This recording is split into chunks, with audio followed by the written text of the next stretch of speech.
Hello friends, ఈ వీడియోలో మనం మ్యూచువల్ ఫండ్స్ గురించి డిస్కస్ అనేది చేద్దాం ఫ్రెండ్స్. ఎందుకంటే మార్కెట్ అయితే కరెక్షన్లో ఉంది. నిఫ్టీ చూస్తే కనుక అరౌండ్ 18,600 లెవెల్ దగ్గర నుంచి కూడా ఆల్మోస్ట్ మనకి 16,000కి అరౌండ్గా ట్రేడ్ అవుతుందన్నమాట. అంటే 2,000 నుంచి 2,500 పాయింట్స్ డౌన్లో మనకి మార్కెట్ అనేది ఉంది. అలాగే బ్యాంక్ నిఫ్టీ చూస్తే కనుక ఆల్మోస్ట్ 41,000 లెవెల్ దగ్గర నుంచి 6,000 పాయింట్స్ కరెక్ట్ అయ్యి 34,000కి అరౌండ్గా ట్రేడ్ అవుతుందన్నమాట.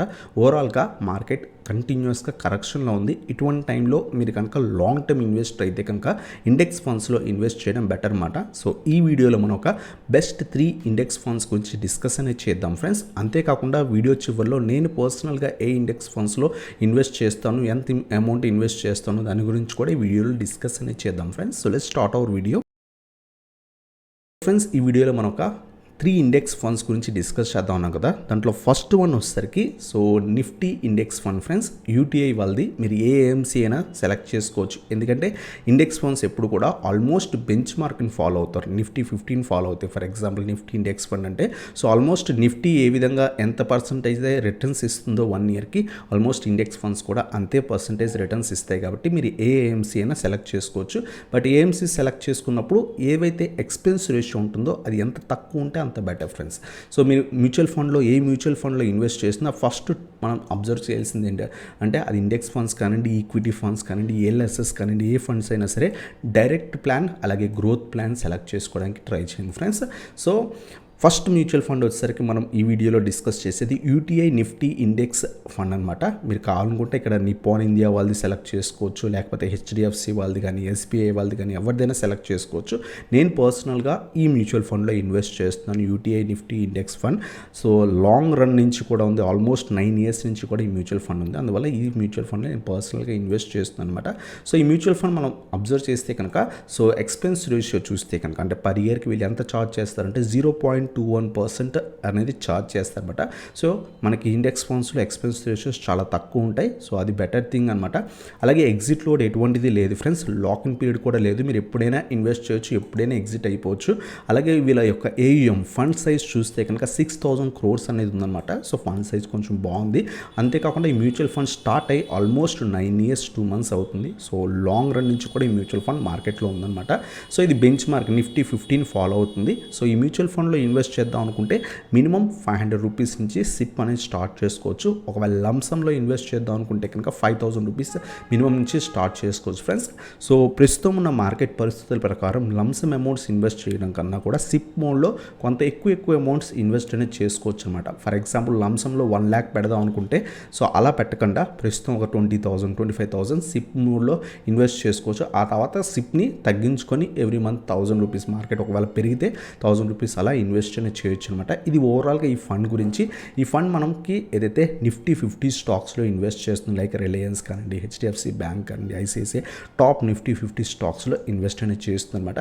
సో అంతేకాకుండా ఈ మ్యూచువల్ ఫండ్ ఎంత రిటర్న్స్ ఇచ్చింది ఇప్పుడు దాకా మనం అబ్జర్వ్ చేస్తే కనుక సో లాస్ట్ 1 yearకి ఇది అరౌండ్గా 10.46% ఇచ్చింది.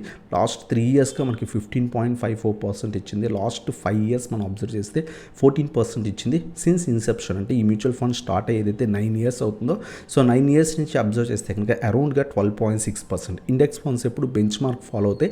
సో 12 to 13% రిటర్న్స్ యావరేజ్గా మనం ఇండెక్స్ ఫండ్స్ నుంచి ఎర్న్ అనేది చేయొచ్చు అనమాట ఎవ్రీ ఇయర్ కూడా. సో యావరేజ్గా సో ఓవరాల్గా ఈ మ్యూచువల్ ఫండ్ చాలా మంచిది. ఎవరైతే ఇన్వెస్ట్ చేద్దాం అనుకుంటున్నారో మీరు కూడా అనాలిసిస్ చేసిన తర్వాత ఇండెక్స్ ఫండ్స్లో ఇన్వెస్ట్ చేయడానికి ట్రై చేయండి ఫ్రెండ్స్. సో ఇది మన ఫస్ట్ ఇండెక్స్ ఫండ్ అనమాట, UTI Nifty index fund. So index fund select చేస్తున్నప్పుడు డైరెక్ట్ గ్రోత్ ప్లాన్ సెలెక్ట్ చేసుకోండి. అలాగే మన నెక్స్ట్ ఇండెక్స్ ఫండ్ వచ్చేసరికి Motilal Oswal Nifty bank index fund friends. ఒకవేళ మీరు నిఫ్టీ 50 ఇండెక్స్ ఫండ్లో ఇన్వెస్ట్ చేద్దాం అనుకోకపోతే కనుక మీరు బ్యాంక్ నిఫ్టీ ఇండెక్స్ ఫండ్లో సెలెక్ట్ చేసుకోవచ్చు. But bank Nifty index fund కొంత వాలటిలిటీ ఉంటుంది, ఎందుకంటే బ్యాంకింగ్ స్టాక్స్ కొంత వాలటిలిటీ ఉంటాయి కాబట్టి బ్యాంక్ నిఫ్టీ ఇండెక్స్ ఫండ్ కొంత వాలటిలిటీ ఉంటుంది. లాంగ్ రన్ అయితే కనుక మంచి రిటర్న్స్ రావచ్చు. బట్ ఈ మ్యూచువల్ ఫండ్ ఏదైతే మోతీలాల్ ఓస్వాల్ రీసెంట్గానే ఈ మ్యూచువల్ ఫండ్ స్టార్ట్ చేశారు, లాంగ్ రన్లో అయితే మంచి రిటర్న్స్ అనేది దీని నుంచి కూడా ఎక్స్పెక్ట్ చేయొచ్చు. ప్రస్తుతం అయితే స్లైట్ డీసెంట్ రిటర్న్స్ ఇస్తున్నాయి. సో ఈ మ్యూచువల్ ఫండ్ మనకి ఎక్స్పెన్స్ రేషియో వచ్చేసరికి పర్ ఇయర్కి వీరు అరౌండ్గా 0.38% మీ క్యాపిటల్ ప్లస్ ప్రాఫిట్ మీద 0.38% ఛార్జ్ అనేది చేస్తారన్నమాట. దీనికి ఎగ్జిట్ లోడ్ ఉంది. ఒకవేళ మీరు ఈరోజు ఇన్వెస్ట్ చేసి వితిన్ 15 డేస్ లోపల ఎగ్జిట్ అయిపోతే కనుక మీ క్యాపిటల్ మీద 1% ఛార్జ్ పడుతుంది అనమాట. ఆఫ్టర్ 15 డేస్ తర్వాత మీరు ఎప్పుడు ఎగ్జిట్ అయినా మీకు ఎటువంటి ఛార్జెస్ అనేవి పడవు. అలాగే ఈ మ్యూచువల్ ఫండ్లో లాక్ ఇన్ పీరియడ్ ఏం లేదు, మీరు ఎప్పుడైనా ఎగ్జిట్ అవ్వచ్చు. బట్ 15 డేస్ లోపల ఎగ్జిట్ అయితే మీకు 1% ఛార్జ్ పడుతుంది. 15 డేస్ తర్వాత నుంచి మీరు ఎప్పుడైనా ఎగ్జిట్ అవ్వచ్చు అనమాట. అలాగే ఈ ఏయుఎం వచ్చేసరికి 184 crores. ఏయుఎం ఫండ్ సైజ్ అనేది కొంచెం తక్కువ ఉంది, ఎందుకంటే రీసెంట్గానే వీళ్ళు స్టార్ట్ చేశారనమాట. సో అలాగే ఈ మ్యూచువల్ ఫండ్ స్టార్ట్ అయ్యి 2 years 6 months అవుతుంది. మినిమం ఈ ఇన్వెస్ట్మెంట్ వచ్చేసరికి 500 రూపీస్తో స్టార్ట్ చేయొచ్చు. ఈవెన్ లంసమ్ అమౌంట్ కూడా మనం 500 రూపీస్తో స్టార్ట్ అనేది చేయొచ్చు అనమాట. నేను పర్సనల్గా ఇన్వెస్ట్ చేసే సెకండ్ మ్యూచువల్ ఫండ్ వచ్చేసరికి Motilal Oswal Nifty bank index fund friends. ఇది కూడా నేను పర్సనల్గా లాస్ట్ 1.5 year నుంచి ఇన్వెస్ట్ అనేది చేస్తుందన్నమాట.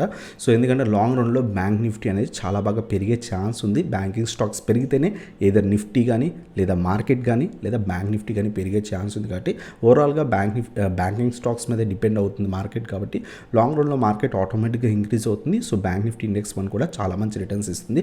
లాస్ట్ 1 yearగా ఇది కొంత నెగిటివ్ రిటర్న్స్ ఇచ్చింది, ఎందుకంటే రీసెంట్గా కరెక్షన్లో మార్కెట్ ఉంది. లాస్ట్ సిన్స్ ఇన్సెప్షన్ 2 years నుంచి అరౌండ్గా 9.3% అరౌండ్గా రిటర్న్స్ ఇచ్చింది ఫ్రెండ్స్. కొత్తగా స్టార్ట్ అయింది కాబట్టి తక్కువ రిటర్న్స్ ఇస్తుంది. కొంత లాంగ్ రన్లో చాలా మంచి రిటర్న్స్ అనేవి ఇచ్చే ఛాన్స్ ఉన్నాయన్నమాట. ఇది నేను ఇన్వెస్ట్ చేసే సెకండ్ ఇండెక్స్ ఫండ్ ఫ్రెండ్స్. అలాగే మన థర్డ్ వన్, ఒకవేళ మీరు నిఫ్టీ 50 కాకుండా లేదా బ్యాంక్ నిఫ్టీ ఇండెక్స్ ఫండ్ కాకుండా ఇంకేదైనా అదర్ ఫండ్లో ఇన్వెస్ట్ చేద్దాం అనుకుంటే కనుక మిడ్ క్యాప్ 150 ఇండెక్స్ ఫండ్లో ఇన్వెస్ట్ అనేది చేయొచ్చు అనమాట. ఎందుకంటే వీళ్ళు మిడ్ క్యాప్ టాప్ 150 స్టాక్స్లో ఇన్వెస్ట్ చేస్తారనమాట. సో ఎప్పుడైతే టాప్ మార్కెట్ కొంత పాజిటివ్గా ఉంటుందో సో మిడ్ క్యాప్ స్టాక్స్ చాలా బాగా ర్యాలీ ఇస్తాయి కంపేర్డ్ టు సో ఏదైతే టాప్ 50 స్టాక్స్ కన్నా కూడా మిడ్ క్యాప్ స్టాక్స్ చాలా బాగా ర్యాలీ ఇస్తే రిస్క్ లెవెల్ కూడా మీడియం రిస్క్ ఉంటుంది. అందువల్ల సో ఒకవేళ మీరు ఇన్వెస్ట్ చేద్దాం అనుకుంటే కనుక సో ఈ మ్యూచువల్ ఫండ్ అయినా సెలెక్ట్ చేసుకోవచ్చు. So Motilal Oswal Nifty mid cap 150 index fund friends. So అంటే టాప్ 150 మిడ్ క్యాప్ స్టాక్స్లో వీళ్ళు ఇన్వెస్ట్ చేస్తారు. సో ఈ మ్యూచువల్ ఫండ్ ఎక్స్పెన్స్ రేషియో వచ్చేసరికి 0.21% ఉంది. ఇది కూడా సేమ్ అంతే. వితిన్ 15 డేస్లో మీరు ఎగ్జిట్ అయితే 1% ఛార్జ్ పడుతుంది. ఆఫ్టర్ 15 డేస్ నుంచి మీరు ఎప్పుడైనా ఈ మ్యూచువల్ ఫండ్ నుంచి ఎగ్జిట్ అయిపోవచ్చు అనమాట. సో అలాగే లాక్ ఇన్ పీరియడ్, ఎటువంటి లాక్ ఇన్ పీరియడ్ లేదు. దీని యొక్క ఏయుఎం సైజ్ ఫండ్ సైజ్ వచ్చేసరికి 464 crores ఉంది. సో అలాగే ఏజ్ చూస్తే కనుక 2 years 6 months ఉంది friends. So last 2 years 6 months before వీళ్ళు స్టార్ట్ చేస్తారనమాట. సో ఇది మిడ్ క్యాప్ 150 TR అని ఫాలో అవుతుంది బెంచ్ మార్క్ కింద. ఇది కూడా అంతే 500 రూపీస్తో ఇన్వెస్ట్ అనేది స్టార్ట్ చేయొచ్చు. లంసంలో కూడా మీరు ఇన్వెస్ట్ చేయొచ్చు అనమాట. లంసం కూడా 500 రూపీస్తో మీరు స్టార్ట్ చేసుకోవచ్చు. సో ఈ మ్యూచువల్ ఫండ్ వచ్చేసరికి టాప్ ఏదైతే మనం డిస్కస్ చేసామో టాప్ మిడ్ క్యాప్ స్టాక్స్లో ఇన్వెస్ట్ చేస్తుంది అనమాట. So like Adani gas, Tata power, SRF limited, AU small finance, Voltas, Zee entertainment, Tata Elxsi, Mindtree. So ఇలా మిడ్ క్యాప్ స్టాక్స్లో ఇన్వెస్ట్ అనేది చేస్తుంది. ఎప్పుడైతే మిడ్ క్యాప్ స్టాక్స్ కొంత ర్యాలీ ఇస్తాయో, రీసెంట్గా మనకి small and mid cap stocks చాలా బాగా కరెక్ట్ అయ్యాయి. మనం ఇప్పుడు దాకా ఇండెక్స్ ఫండ్లో స్లైట్గా స్లిప్ కనుక ఇప్పుడు స్టార్ట్ చేసినట్టు ఇంకా ఆ సిప్ మోడ్ సో కొంత మార్కెట్ రికవరీ అయితే కనుక చాలా మంచి రిటర్న్స్ ఎక్స్పెక్ట్ అనేది చేయొచ్చు అనమాట ఈ మ్యూచువల్ ఫండ్ నుంచి కూడా. సో అలాగే రిటర్న్స్ వైజ్ చూస్తే కనుక లాస్ట్ 1 yearలో ఇది అరౌండ్గా 14.29% రిటర్న్స్ ఇచ్చింది సిన్స్ ఇన్సెప్షన్. ఏదైతే 2 years 6 months అయిందో లాస్ట్ 2.5 years మనం చూస్తే కనుక సో ఇది అరౌండ్గా 28% రిటర్న్స్ అనేది ఇచ్చింది అనమాట. సో ఓవరాల్గా ఇది కూడా లాంగ్ రన్లో చాలా మంచి రిటర్న్స్ అనేది ఇవ్వచ్చు. సో ఇదనమాట. So top 3 index funds. So first one వచ్చేసరికి UTI Nifty index fund, second one వచ్చేసరికి Motilal Nifty bank index fund అనమాట. అలాగే థర్డ్ వన్ వచ్చేసరికి Motilal Oswal Nifty mid cap 150 index fund friends. So మీరు ఇన్వెస్ట్ చేద్దాం అనుకుంటే కాయిన్ బై జీరోదా యూస్ చేయొచ్చు. జీరోదా ఒకవేళ అకౌంట్ ఓపెన్ చేద్దాం అనుకుంటే కింద డిస్క్రిప్షన్లో లింక్ ఉంది, లింక్ నుంచి అకౌంట్ ఓపెన్ చేయొచ్చు. సో దీంట్లో మీరు పర్సనల్గా ఏదైతే ఇండెక్స్ ఫండ్ సెలెక్ట్ చేసుకున్నా ఆ ఇండెక్స్ ఫండ్లో వచ్చేసి జస్ట్ ఇక్కడ సెర్చ్ చేయండి Motilal Oswal Nifty bank index fund. So ఇక్కడ మీకు డీటెయిల్స్ కనిపిస్తే లాస్ట్ 1 year రిటర్న్స్ ఎంత ఇచ్చింది, లాస్ట్ 2 yearsకి ఎంత ఇచ్చిందో మనకి ఇక్కడ కనిపిస్తాయి అనమాట. కొంత మనం ఇన్వెస్ట్ చేద్దాం అనుకుంటే కిందకు వచ్చేస్తే ఇక్కడ బై అంటే లంసంలో అంటే బై క్లిక్ చేస్తాం, లేదా సిప్ ఇన్వెస్ట్ చేద్దాం అంటే సిప్ క్లిక్ చేసి మీరు ఎంతైతే ఇన్వెస్ట్ చేద్దాం అనుకున్నారో ఆ అమౌంట్ కనుక మీ జీరోదా అకౌంట్లో ఉంటే కనుక డైరెక్ట్గా మీరు స్టార్ట్ చేయొచ్చు ఫ్రెండ్స్. నేను పర్సనల్గా ఏదైతే ఇండెక్స్ ఫండ్స్ చెప్పానో యూటీఐ ఇండెక్స్ ఫండ్ ఇన్వెస్ట్ చేస్తాను, అలాగే బ్యాంక్ నిఫ్టీ ఇండెక్స్ ఫండ్ అనేది ఇన్వెస్ట్ అనేది చేస్తాను అనమాట. మిడ్ క్యాప్ 150 ఇంకా నేను ఇన్వెస్ట్ అనేది చేయట్లేదు, ఎందుకంటే అదర్ ఈక్విటీ ఫండ్స్లో ఇన్వెస్ట్ చేస్తున్నాను కాబట్టి నేను టోటల్గా 5 మ్యూచువల్ ఫండ్స్లో ఇన్వెస్ట్ చేస్తాను. అందువల్ల ఇంకా ఎక్స్ట్రా ఇండెక్స్ ఫండ్లో ఇన్వెస్ట్ చేయదలుచుకోలేదు. అందువల్ల ఈ 2 ఫండ్స్లోనే ప్రస్తుతానికి అయితే ఇన్వెస్ట్ చేస్తున్నాను. యూటీఐ నిఫ్టీ ఇండెక్స్ ఫండ్, అలాగే Motilal Oswal Nifty bank index fund అనమాట. సో ఆల్మోస్ట్ నేను 5,000, అలాగే ఇంకో దాంట్లో సో ఒక 5,000. ఇదేంటంటే బ్యాంక్ నిఫ్టీది ఏంటంటే ఎవ్రీ 2 వీక్స్కి ఒకసారి ఇన్వెస్ట్ చేస్తాను అనమాట. సో 5,000 చొప్పున అరౌండ్గా 15,000-20,000 అరౌండ్గా ఈ మ్యూచువల్ ఇండెక్స్ ఫండ్స్లోనే ఇన్వెస్ట్ అనేది చేస్తాను అనమాట. సో ఇదనమాట ఈ మ్యూచువల్ ఫండ్స్ గురించి. ఈ వీడియో కనుక మీకు నచ్చినట్లయితే ఇంకా లైక్ చేయండి. అలాగే మీరు ఇన్వెస్ట్మెంట్ చేద్దాం అనుకుంటే ప్రస్తుతం ఉన్న మార్కెట్ కండిషన్స్ ప్రకారం లంసమ్ అమౌంట్ పెట్టకుండా సిప్ రూపంలో స్టార్ట్ చేయండి. స్టార్టింగ్లో కావాలనుకుంటే కొంత ఎక్కువ అమౌంట్ పెట్టుకోండి. సో ప్రస్తుతం సో ఎప్పుడైతే మార్కెట్ కొంత పెరుగుతుందో ఆ టైంలో మళ్ళీ కూడా సిప్ రూపంలో 1,000 రూపీస్ కానీ 1,500 రూపీస్ మీకు ఏదైతే మీ బడ్జెట్ ఉందో దాని ప్రకారం ఇన్వెస్ట్ అనేది చేయొచ్చు ఫ్రెండ్స్. సో ఇది ఫ్రెండ్స్ ఈ మ్యూచువల్ ఫండ్స్ గురించి వీడియో. ఈ వీడియో కనుక మీకు నచ్చినట్లయితే ఇంకా లైక్ చేయండి, అలాగే సబ్స్క్రైబ్ చేయండి, ఆ బెల్ ఐకాన్ ప్రెస్ చేయండి. Thank you so much for watching. So take care guys.